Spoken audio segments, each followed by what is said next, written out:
FORA.tv. The world is thinking.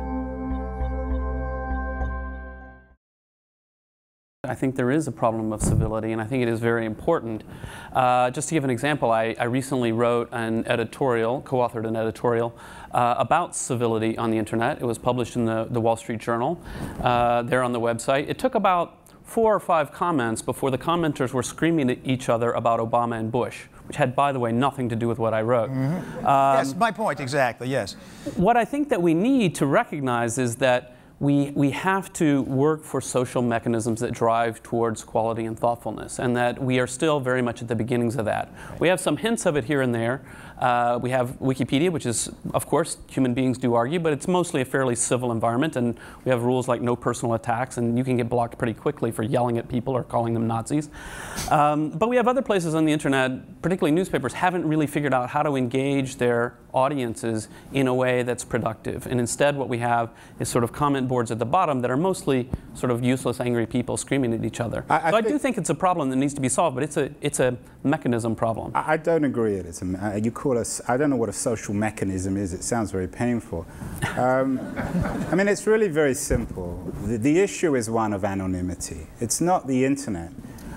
So when you look at non-anonymous sites and networks like Facebook and Twitter, actually the level of civility is much higher.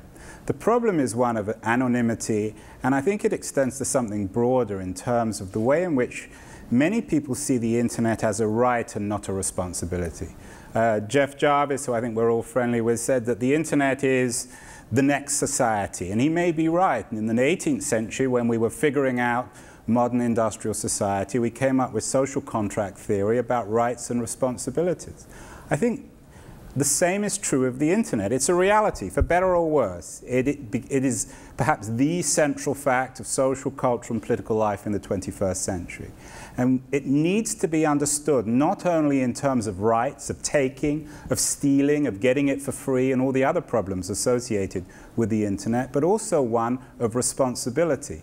And the key responsibility in the West, I'm not talking about Iran or China, where one is jailed for one's opinions, but I think the key responsibility in our relatively democratic culture is to reveal who you are. I think when you do away with anonymity, then you basically solve the problem of civility. We're all respectful, except for Micah, of course, because we can look each other in the eye. If we were hidden, we would be Bushing and O'Reillying and all the rest of it. I don't disagree with you at all, Andrew. I actually Can I quote you on that? I respect you so much, I brought your book with me. But you're right, that anonymity is a problem, and it's allowed both wonderful and terrible things to be expressed online. There's certain forms of anonymity online that give people who otherwise could never have found vital help because they live in a community where they're a minority of some kind and they cannot possibly talk openly to the people in their small town, and they find the help they need online. So it's a double-edged sword.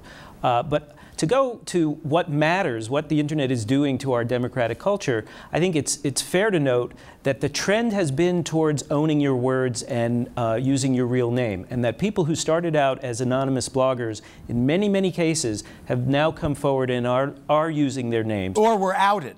Or were against outed. their will. Well, in some cases, I know some African-American bloggers, for example, who started the blog Jack and Jill Politics, who had to be anonymous originally because they didn't know whether they were going to get death threats and whether they'd be hounded out of their communities for writing what they were writing. Why would they get death threats? Because there's still racism in America. That's why, and that they were fearful as a minority using their own name online. They have both.